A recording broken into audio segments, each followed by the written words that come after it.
오늘은 마태복음 28장 16절부터 20절까지 이 말씀을 가지고 가서 제자 삼는 교회, 이런 제목으로 하나님의 말씀을 나누고자 합니다.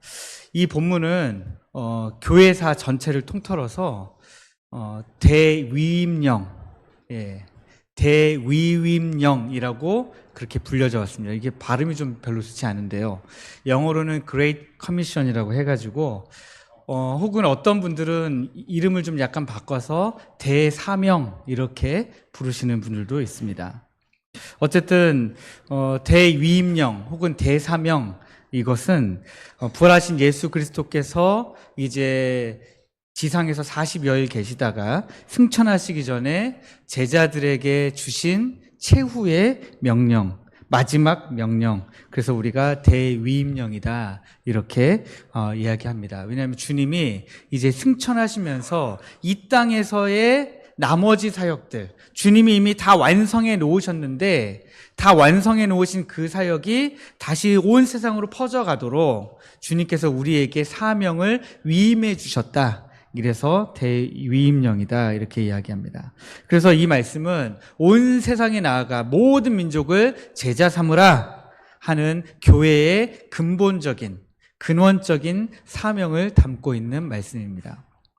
이 명령은 2000년 전 제자들에게만 주어진 것이 아니고 오늘날 우리 모든 그리스도인들과 우리 교회, 모든 교회에 동일하게 주어진 말씀입니다. 그래서 오늘날 모든 교회들이 교회 정치 제도가 달라요. 어떤 교단은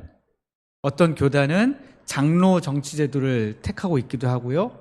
어떤 교단에서는 감독 정치 제도를 택하고 있기도 하고, 어떤 교회에서는 침례를 주기도 하지만 우리처럼 세례를 주기도 하고요. 여러 가지 다양한 형태로 하나님 앞에 예배하고 다양한 형태로 교회를 운영하지만, 그럼에도 불구하고 모든 교회가 동일하게 가지고 있는 사명이 있는데, 그것이 바로 마태복음 28장, 우리가 방금 읽은 이 말씀에 있는 이 대사명만큼은 모든 교회가 함께 가지고 있는 사명입니다.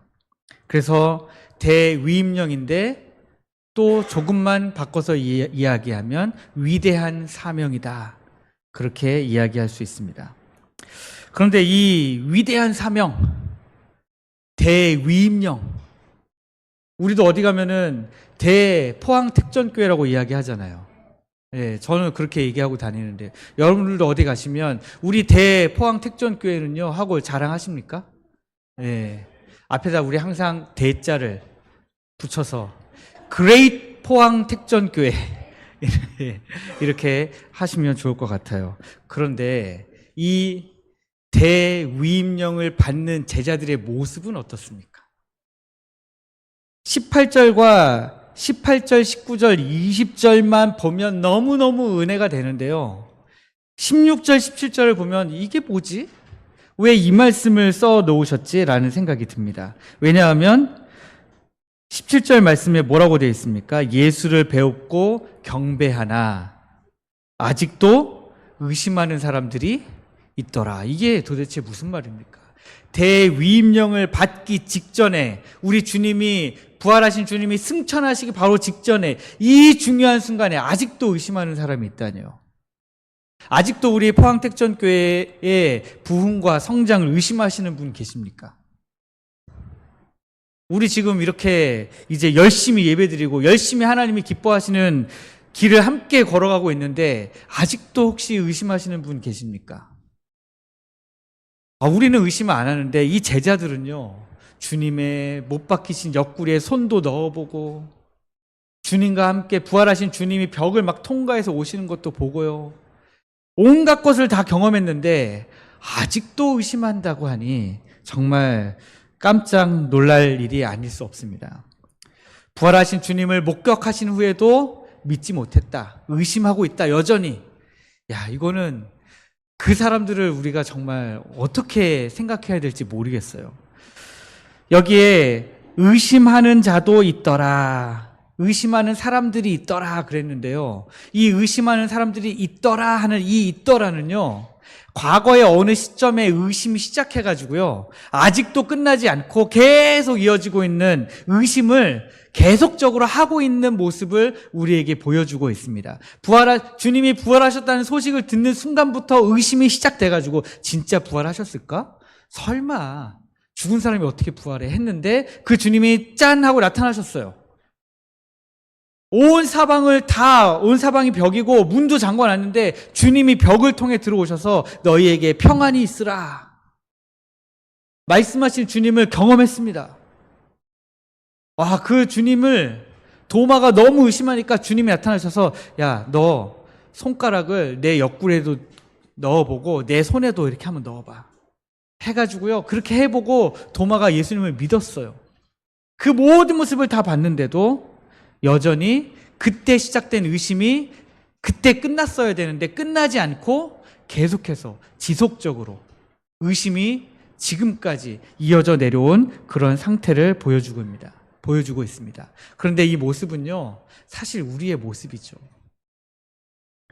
여전히 의심하는 이 제자들의 모습은 사실 우리의 모습입니다.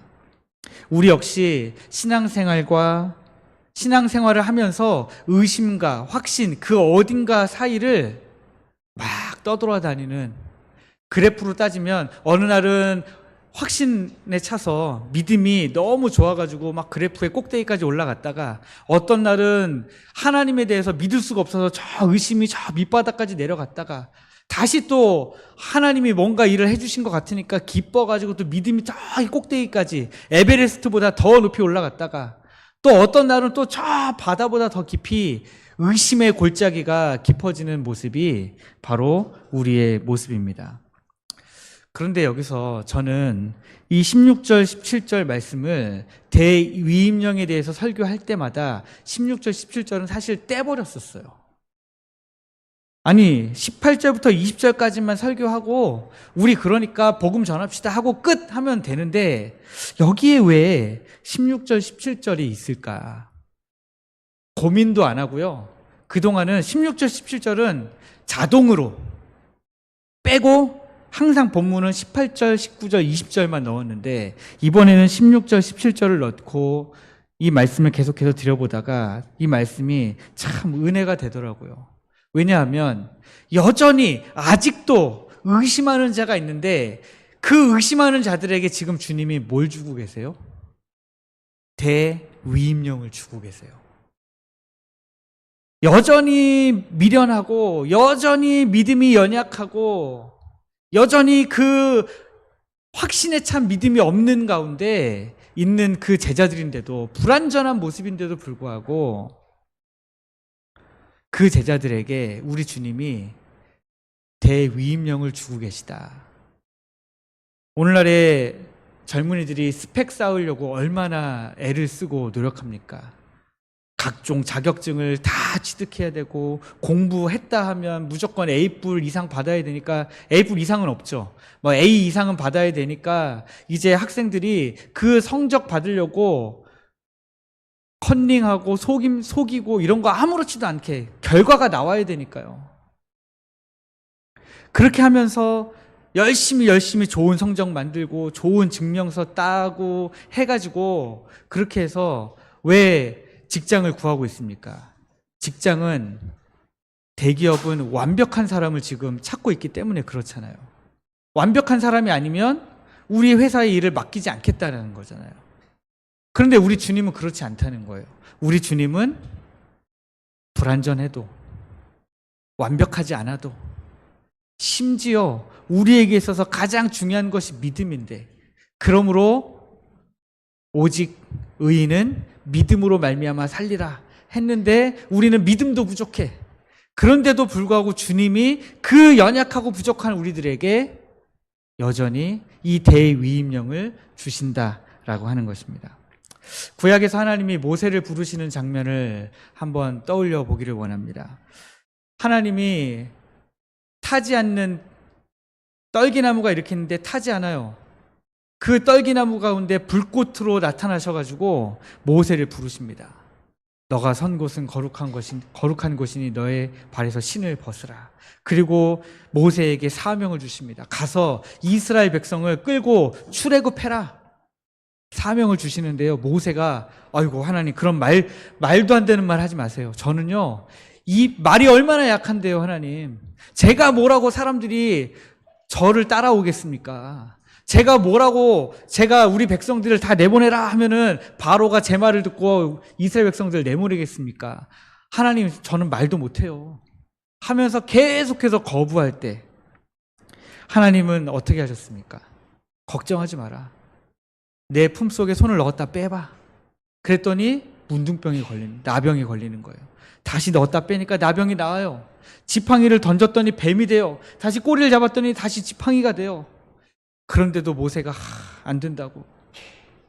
그럴 때 하나님이 어떻게 하십니까? 내 형 아론을 내가 준비해놨다. 그가 이미 이리로 오고 있다. 그와 함께 가라. 그는 말을 잘한다. 하나님이 모세가 안 된다고 했던 이유들을 다 깨시면서 결국 모세가 그 위대한 사명을 감당하게 하셨습니다.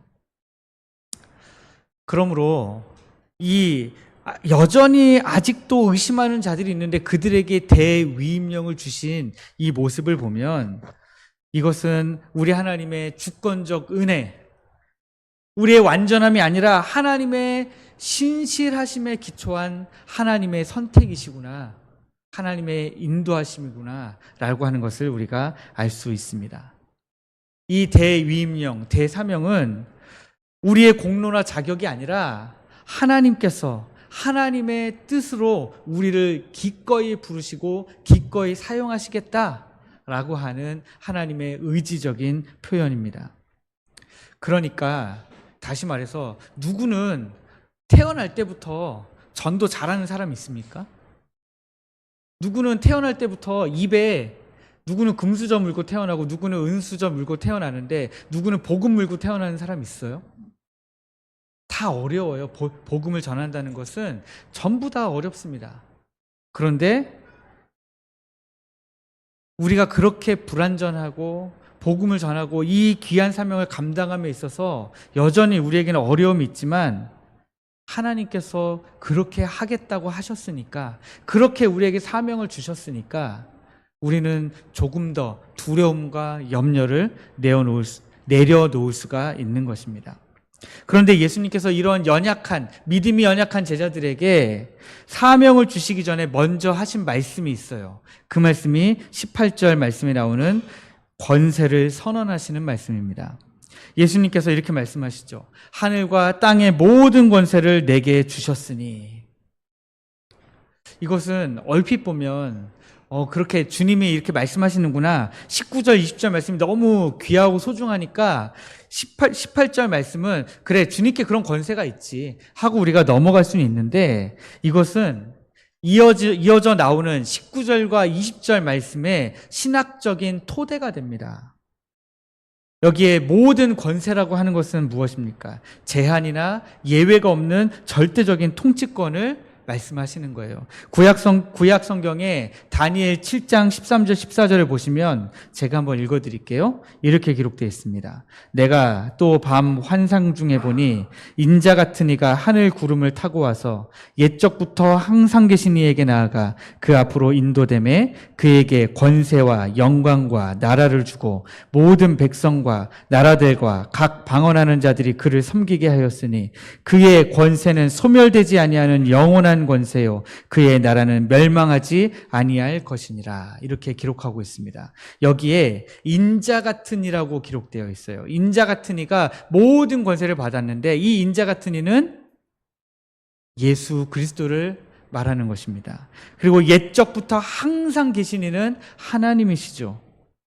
그래서 이 말씀은 다니엘이 꿈을 보고 예언한 것이지만 예수 그리스도에 와서 이제 다 이루어진 것입니다. 그런데 그 옛적부터 항상 계시니가 인자 같은 이 예수 그리스도에게 무엇을 주셨습니까? 권세와 영광과 나라를 주셨대요. 오늘 우리가 읽은 이 말씀 18절 말씀 보시면 하늘과 땅의 모든 권세를 내게 주셨다 기록하고 있는데, 이 말씀은 다시 말해서 다니엘서 7장 13절 14절 말씀의 성취를 우리에게 보여주고 있는 거예요.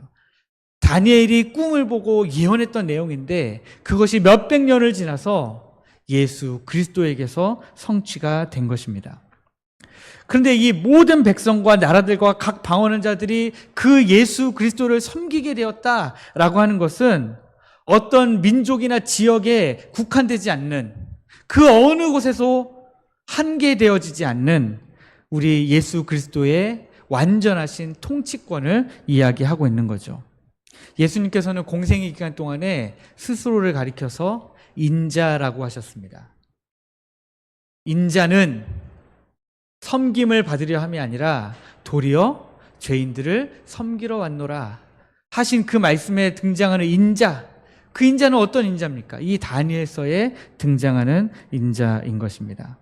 그래서 우리 주님은 죽으셨다가 사망 권세를 깨시고 다시 부활하시는 것을 통해서 창조와 구속, 심판과 통치의 모든 영역에서 이제 완전한 권세를 가지신 분이 된 것입니다. 이 그리스도의 절대 주권을 가지고 지금 명령하고 계신 거예요. 가서 제자 삼으라.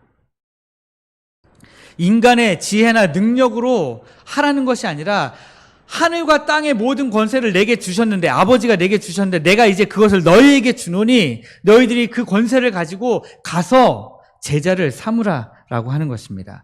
20세기 영국의 대표적인 개혁주의 설교자였던 마틴 로이드 존스 목사님은 이렇게 말씀하신 적이 있어요. 이 권세가 복음 전도에서 우리가 경험하는 모든 어려움과 한계를 뛰어넘게 하는 확고한 근거가 된다. 우리에게 이 예수님이 받으신 권세가 우리에게 이양되었기 때문에, 왜냐하면 우리가 대위임령이라고 했잖아요. 그냥 명령만 주신 것이 아니라 우리에게 권세도 같이 주신 거예요. 권세를 우리에게 위임해 주시면서 우리가 가서 제자 삼게 하셨기 때문에 우리가 나가서 제자 삼는 그 모든 과정 가운데 우리가 부딪힐 수 있는 모든 어려움, 모든 한계, 모든 문제들을 뛰어넘게 하는 확고한 근거가 바로 이 권세에 있다라고 하는 것입니다. 그렇다면 이 모든 권세를 가지신 그리스도께서, 예수님께서 우리에게 주신 구체적인 명령이 무엇이겠습니까? 19절과 20절 상반절 말씀을 보시면 가서 제자를 삼으라 말씀하고 있습니다. 원래 19절에는 여러 동사가 나옵니다. 제가 동사만 읽어드리면 가서, 제자로 삼아, 세례를 베풀고, 가르쳐 지키게 하라 이렇게 되어 있습니다. 그런데 이 모든 동사에 최종적으로 진짜 주님이 강조하시고자 하는 말씀이 뭐냐면, 이거를 제대로 다시 번역을 하면 이런 겁니다. 너희는 가서 아버지와 아들과 성령의 이름으로 세례를 베풀고 내가 너희에게 분부한 모든 것을 가르쳐 지키는 제자로 삼으라 라고 하는 겁니다. 그러니까 최종적으로 주님이 하시는 말씀은 가서 제자를 삼으라는 거예요. 근데 그 가서 제자를 삼으라 하실 때에 어떻게 삼으라고 하시는 거냐면, 가서 세례를 줘라, 가서 내가 너에게 분부한 모든 것을 가르쳐 지키게 해라, 이 두 가지 명령을 주신 거예요. 이 두 가지 면에 있어서 가서 제자 삼으라 그렇게 말씀하고 있는 겁니다. 너희는 가서 모든 민족을 제자로 삼아 라고 하는 이 명령에 가서라고 하는 이 표현은 그냥 수동적인 게 아니에요. 주일날 말씀을 듣고 주일날의 말씀을 들으면 항상 강조가 되죠. 내가 이걸 듣기만 하고 끝나는 것이 아니라 내가 주님께 받은 이 은혜를 전해야 되겠구나, 내가 증인의 삶을 살아야 되겠구나, 내가 증거자의 삶을 살아야 되겠구나, 우리가 늘 다짐합니다. 그러나 늘 머물러 있어요. 마치 제가 운동해야 되는데 하면서 집에 가면 늘 의자에 붙어 앉아 있는 것처럼, 여러분들도 늘 여러분들의 삶에 무슨 껌딱지가 붙은 것처럼 척하고 들러붙어 앉아서 가지는 않는다는 거예요. 그러나 우리 주님은 말씀하시는 거예요. 가라. 가야 돼요. 저는 유해진이라는 배우를 참 좋아하는데 여러분들도 아마 좋아하실 거라고 생각해요. 그 유해진 배우가 어느 날 상을 타면서 진짜 자기 생애 첫 상을 타면서 수상소감으로 이런 얘기를 한 적이 있어요. 저는요 북한산에게 참 감사합니다. 그래서 왜 그런가 했더니 일이 없을 때 자기가 무명일 때 늘 북한산에 올라간 거예요. 그 북한산이 없었다면 저는 버티기 힘들었을 거예요. 그렇게 얘기하는 거예요. 그러면서 어떤 사람이 유해진 씨는 아침마다 뛰거든요. 그래서 물었어요. 아침마다 그렇게 뛰는 게 가능해요? 어떻게 그렇게 뛰어요? 그랬더니 유해진 씨가 뭐라고 했냐면 일단 신을 신으세요. 무조건 신을 일단 신고 보세요. 그러면 나가게 됩니다. 저한테도 굉장히 울림이 됩니다. 신을 일단 신어야 되는데 저도 왜 이렇게 신이 심기가 어려운지. 근데 우리의 신앙에서도 마찬가지입니다. 주님이 우리에게 이런 사명을 주신 것은 굳이 오늘 다시 이 말씀을 우리가 파헤쳐보지 않아도 우리는 이 말씀을 이미 다 알고 있었어요. 우리가 증거자의 삶, 증인의 삶을 살아야 되는 것도 다 알고 있어요. 그러나 우리 모두가 안 하고 있는 건 뭡니까? 가고 있질 않는 거예요. 여러분, 이제 가셔야 됩니다. 이제는 여러분의 삶의 자리에서 일어나셔서 적극적으로 나가셔야 됩니다. 누가복음 5장을 보면 예수님께서 베드로를 찾아가십니다. 베드로가 물고기를 잡고 있었는데요. 그 옆에서 주님이 사람들을 가르치기도 하시고 베드로와 같이 이야기도 나누셨겠죠. 그랬는데 이제 베드로와 대화를 하다가 베드로가 그렇습니다. 밤새도록 수고했는데 물고기를 못 잡았어요. 그랬더니 주님이 깊은 데로 가서 그물을 던지라. 그랬더니 베드로가 이야기합니다. 우리들이 밤이 새도록 수고하였을 때 잡은 것이 없지만은 말씀에 의지하여 내가 그물을 내리리이다. 그랬더니 가서 물고기를 잡는데 그물이 찢어지도록 잡아왔습니다. 우리에게도 이런 고백이 필요한 거죠. 우리 주님이 우리에게 가라 라고 말씀하실 때에 주님, 저는 사실 입술이 둔한 자예요. 하나님, 사실 저는 성격이 되게 내성적이에요. 하나님, 저는 되게 낯설어요. 하나님, 저는요 되게 너무 부끄러워요. 그래도 우리 주님이 가라 하실 때에 가면 물고기를 찢어지도록 잡을 수 있습니다. 왜? 우리 주님이 여러분들은 모르시겠지만 베드로만 사람 낚는 어부로 부르신 것이 아니라 여러분들도 사람 낚는 어부로 부르셨기 때문입니다. 여러분 이 사실을 알고 계셨습니까? 여러분들이 사실은 사람 낚는 어부들로 불려졌다는 사실을 여러분들이 반드시 기억하시면 좋겠습니다. 중요한 것은 제자로 삼으라 라고 하는 거예요. 여러분, 보통 교회에서 제자 교육 그러면 언제부터 시작이에요? 보통 직분 받을 때 시작이죠. 직분 받기 전에 보통 제자 교육 받잖아요. 제자 훈련 그때부터 시작해야 되고, 제자 훈련 안 받으면 안수 집사가 못 되고, 권사가 못 되고, 장로가 못 되고, 보통 교회가 다 그래요. 그런데 저는 그렇게 생각합니다. 제자 삼는 이 과정은요, 예수님을 아직 믿기도 전에 이미 시작되는 거예요. 저의 윗집과 아랫집에 또 저의 옆집에 사는 분들은요, 제가 이미 제자 훈련을 시작한 거예요. 어떻게 해요? 본을 보이면서요. 하나님 믿는 사람이 어떻게 살아가는지를 제 온몸으로 보여주면서 이미 제자 훈련이 시작된 거예요. 베드로도 마찬가지 아닙니까? 주님의 제자들도 주님이 부르시기 전에 이미 주님께서 그 옆에서 가가지고 갑자기 나를 따라오너라 하신 것이 아니라 거기서 같이 계시면서 이미 제자 삼는 과정이 시작된 것입니다. 그 제자 삼아서 우리가 해야 되는 첫 번째는요, 이 자리에 와서 세례 받기까지 계속해서 우리가 돕는 거예요. 그냥 어느 날 교회에 데려다만 놓으면 담임 목사님이 알아서 설교 잘해가지고 잘 어떻게 마음을 구워 삶아가지고 잘 다니겠지. 그거 아니에요. 세례 받기까지 계속해서 같이 돕고 그 믿음이 그 안에서 뿌리를 내리고 싹을 트고 열매를 맺기까지 계속해서 도와야 되는 것입니다. 세례라고 하는 것은 제자를 삼는 데 있어서 첫 번째 표징이지 그것이 끝이 아니에요. 그래서 여러분들 가서 여러분들 주변에서 하나님을 알지 못하는 사람들 혹은 믿음의 길을 걸어가다가 지금 멈춘 사람들 찾아가셔서 여러분들이 제자 삼으세요. 그 사람은 제자 삼아진 줄도 몰라요. 그러나 여러분들은 이미 제자 삼은 거예요. 제자 삼아서 여러분들이 믿음을 가르치기 위해서 노력하는 거죠. 그리고 그들이 결국 이 자리에 나와서 세례 받기까지 여러분들이 계속해서 도와주셔야 되는 것입니다. 가서 제자 삼는 두 번째는 분부한 모든 것을 가르쳐 지키게 하는 것입니다. 내가 너희에게 분부한 모든 것을 가르쳐 지키게 하라. 이 명령 가운데 가르쳐 지키게 하라라고 하는 것은 그냥 한 번 가르쳐주고 끝이 아니에요. 지속적이고 반복적으로 계속해서 보여주고 가르쳐주고 이끌어주고 하는 기나긴 과정을 지금 이야기하고 있는 것입니다. 바울이 디모데를 제자로 삼는 혹은 영적인 아들로 삼는 과정을 보시면 바울이 그냥 하는 거 아니에요. 그의 어머니와 할머니의 믿음과 신앙을 먼저 보고요. 그를 동역자로 세우기 전에 그가 어색하지 않도록 유대인들 사이에서 어색하지 않도록 먼저 할례를 베풀고요.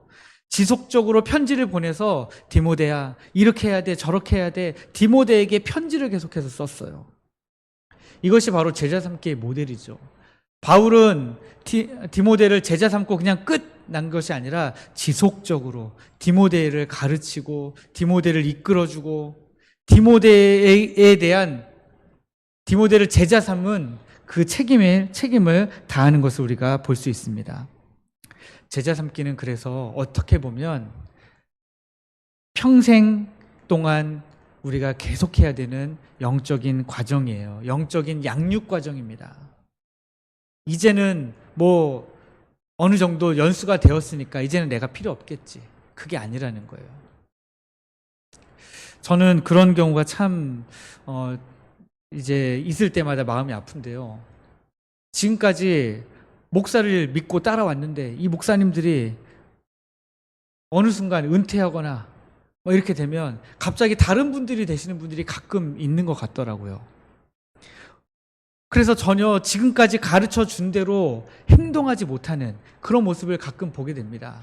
그래서 원로 목사님이 되느냐 마느냐부터 시작해가지고 은퇴할 때에 얼마나 더 보상을 받느냐 마느냐부터 시작해가지고 참 가슴 아픈 내용을 많이 봐요.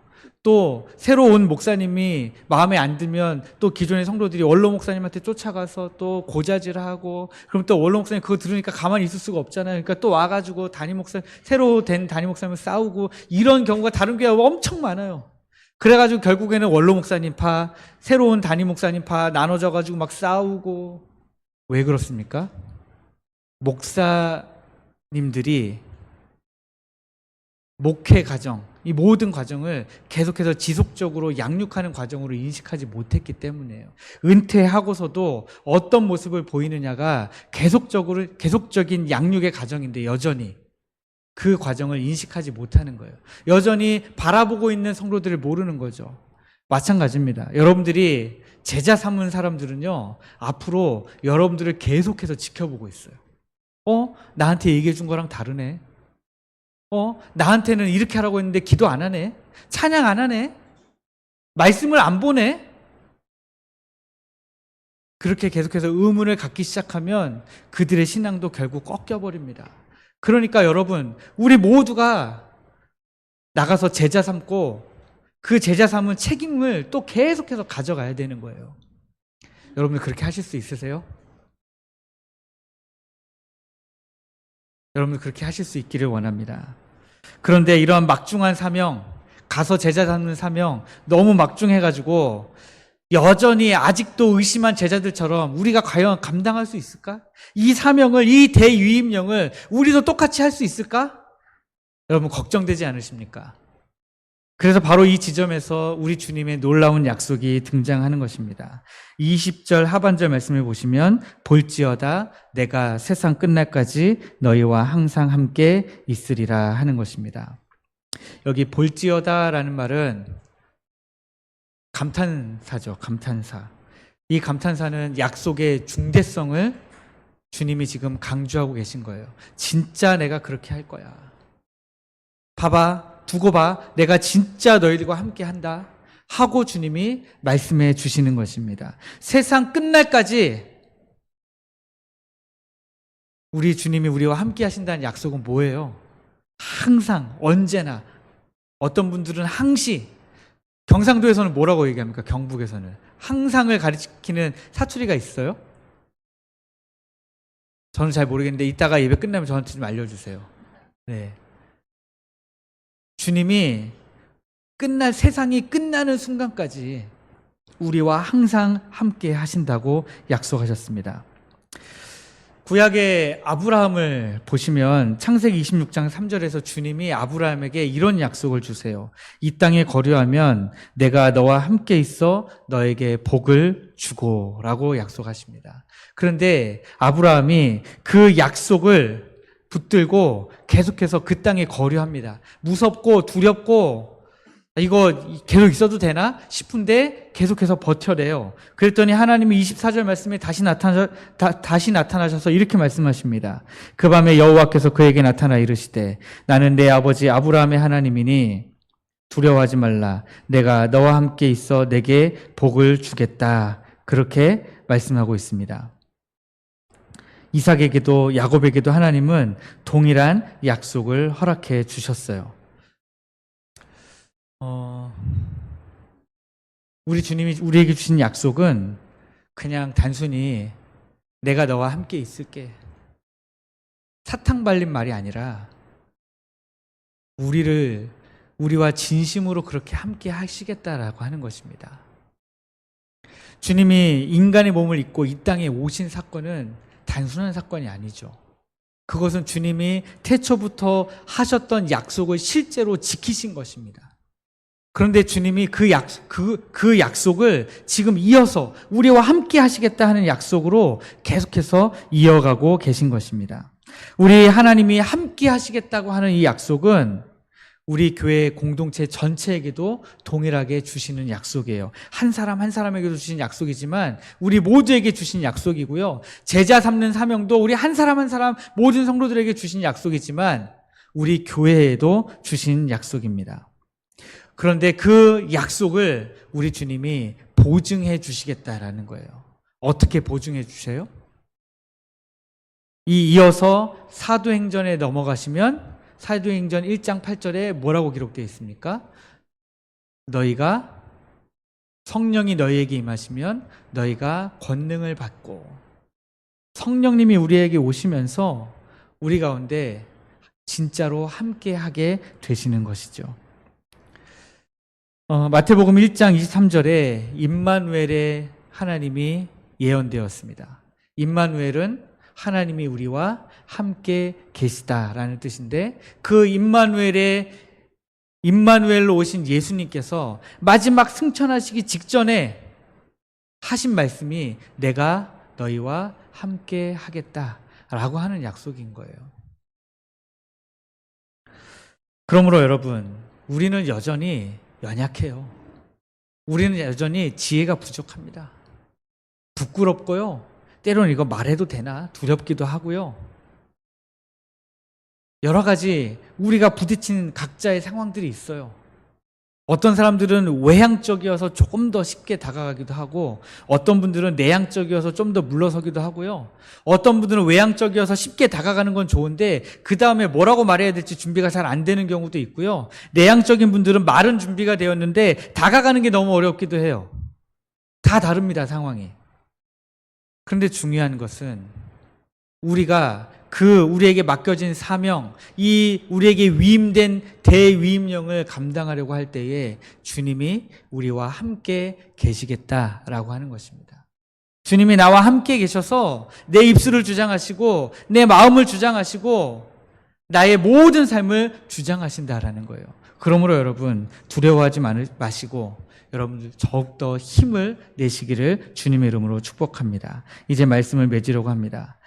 우리 예수 그리스도의 권세와 명령 그리고 약속을 받은 함께 하시겠다 하는 이 약속을 받은 우리는 어떻게 살면 좋을까요?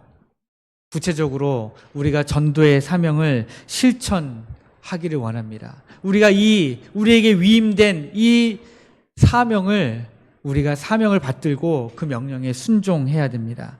우리의 부족함과 연약함이 있지만 우리의 부족함과 연약함은 하나님의 위대하심을 경험할 수 있는 도구가 될 수 있어요.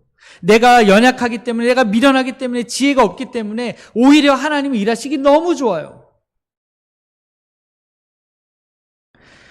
우리 교회는 지리적으로, 환경적으로 여러 한계가 있죠. 그런데요, 그것은 장애물이 아닙니다. 그것은 오히려 하나님의 위대하심을 나타내는, 하나님의 능력을 나타내는 아주 좋은 도구가 되리라 믿습니다. 여러분, 이게 우리의 소망이죠. 우리는 아무 소망이 없어요. 우리를 보면 우리 주님께만 소망이 있습니다. 그래서 이제 여러분들 주보 사이에 보시면 뭐가 있습니까? 태신자 작전 카드가 있잖아요. 이번에 좀 예쁘게 만들려고 노력을 좀 했습니다. 되게 좀 괜찮아요? 그런데 여기에 보시면 왼쪽에는 본인 보관용이고요. 오른쪽에는 교회 제출용이에요. 그래서 보시면 오른쪽에는 태신자, 내가 전도하려고 작정한 태신자가 누군지 한 명만 적게 돼 있어요. 2명, 3명 이렇게 안 적어놨습니다. 한 명만 적어놨습니다. 그리고 오른쪽에 보시면 신앙 상태 및 그 태신자를 향한 기도 제목을 적어주세요. 이렇게 되어 있습니다. 여러분들 만약에 태신자가요, 한 명이면 한 명만 적으시고 2명, 3명, 4명 있으면 어떻게 하면 되실까요? 이거를 여러 장 쓰시면 됩니다. 여러 장 쓰시라고 여러 장 쓰실 수 있도록 많이 프린트해 놨습니다. 그러니까 여러분들 이거 가져가셔서 하시면 되는데, 이거를 왜 한 명씩만 적게 해놨냐면 그만큼 태신자 한 사람 한 사람을 우리가 소중하게 여겼으면 좋겠어서 이렇게 한 사람씩만 적게 해놓은 거예요. 그저 그 날에 나중에 우리가 언젠가 함께 전도해서 모든 사람들을 초청하는 그 날에 그냥 막 오늘만 와, 오늘만 해가지고 끌어당기는 게 아니라 오랫동안 품고 기도하고 성령께서 지혜 주시기를 구하면서 그 영혼들에게 정말 구원의 놀라운 역사가 일어나기를 바라면서 우리 모든 성도들이 함께 이 대위임령의 사명을 좀 감당해 보자고 이렇게 태신자를 한 명만 적은 것입니다. 그런데 물론 이것은 저의 순수한 마음이고요. 여러분들도 지금 들으실 때는 순수한 마음으로 들으실 테지만 아마 잘 못 적게 되실 것 같아서 제가 안전장치를 좀 마련하려고 그래요. 뭐냐면 이거 가져가시면 한 달 동안만 태신자 작정합니다. 7월 한 달 동안에만. 아니 내가 이 사람 전도하겠다 그것도 못 적으실 건 아니잖아요. 이번에 다 못 데려와도 돼요. 꼭 데려올 사람만 적으시지 마시고 전도하고 싶은 사람을 적으세요. 내가 복음을 전해야 되겠다 하는 사람을 적으세요. 그래서 제가 어제 급하게 장로님 2분께 아주 약식으로 허락을 받았어요. 구역별로 다음 주부터 이거 내시면요, 제가 취합을 해가지고 구역별로 저기다가 1구역은 태신자 작정 몇 명, 2구역은 태신자 작정 몇 명, 이렇게 저 입구 들어오는 게시판 있잖아요. 저희 문 열기 전에 밖에 있는 게시판, 거기다가 구역별로 다 이렇게 붙여놓을 거예요. 그래가지고 한 달 뒤에 제일 태신자를 많이 작정한 구역에 상을 주려고요. 그리고 제가 볼 때 이걸로도 안 될 것 같아서 태신자를 제일 많이 작정한 분에게도 상을 드리려고요. 그래서 태신자를 제일 많이 작정한 구역, 그리고 태신자를 제일 많이 작정하신 분에게 선물을 드리려고 합니다. 네, 순수한 독려만으로는 안 될 것 같아서 이렇게 했으니까요. 여러분들이 중요한 것은 같이 복음을 전하기 위해서 태신자를 많이 작정하자는 거예요. 제 목표는요, 여러분들이 작정하신 태신자 중에서 올해 새생명 초청 잔치 때에 30명 정도 오는 거예요. 그리고 우리에게 앞으로 복음을 더 전해야 될 명단이 한 100명 정도는 100명 이상은 제 손에 남는 거예요. 그래서 계속해서 끊임없이 붙들고 기도하려고요. 이런 취지니까 여러분, 태신자 작정하는 거 어렵게 생각하지 마시고, 때로는 어떤 분들은 글 적는 거 힘들어 하시기도 하거든요. 제일 좋은 건 구역 모임 하실 때에 같이 적으세요. 적어도 주시고요. 그래서 여러분들이 태신자 많이 작정하셔서 좋은 선물도 얻으시고, 또 이제 구역별로 회식도 하시고 그러시면 좋겠습니다. 그래서 이제 여러분, 우리가 함께 했으면 좋겠어요. 함께 해요. 전도도 함께 하고요. 기도도 함께 하고요. 찬양도 함께 하고요. 함께 했으면 좋겠어요. 제가 계속 지금 이제 8개월째잖아요. 오늘이 이제 딱 8개월째거든요. 8개월 시작하는 첫째 주인데 제가 보니까 우리가 함께 하는 게 너무 약해요. 제가 지금 1월 달부터 함께를 계속해서 강조해드리고 있는데 함께 하는 분들이 너무 적어요. 여러분, 함께 하시죠. 네, 제가 다시 한번 간절하게 부탁을 드립니다. 함께 하시죠. 함께 증인이 되시고요. 함께 예배자가 되시고요. 함께 기도자가 되시면 좋겠습니다. 우리가 함께 하면 우리가 할 수 있어요. 여러분, 우리 교회 부흥하고 싶고 성장하고 싶잖아요. 부흥하면 저절로 성장합니다. 그러나 우리가 함께 하지 않으면 부흥도 안 되고 성장도 안 돼요. 우리 교회 왜 이런 게 안 돼 있지? 왜 저런 게 안 돼 있지? 함께 안 해서 그래요. 우리 교회는 왜 맨날 똑같지? 함께 안 해서 그래요. 함께 하면 됩니다. 마음을 좀 함께 모으시면 좋겠습니다. 전도할 때에 우리 태신자 작정하자, 전도하자 할 때에 함께 마음을 모아서, 우리 교회에 누구 새로운 사람이 오면 여러분, 그 새로운 사람이요, 우리가 함께 달라붙어서 같이 해야 돼요. 데려온 사람이 책임지시오, 이거 아니에요.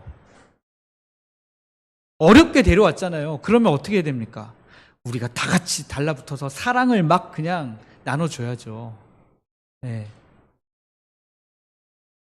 우리가 세대를 넘어서 우리 모두가 함께 연합해서 복음을 전하고 새로운 제자들을 양육하는 일에 힘써서 우리가 부흥하고 성장하는 대포항 특전교회 되기를 주님의 이름으로 축복합니다.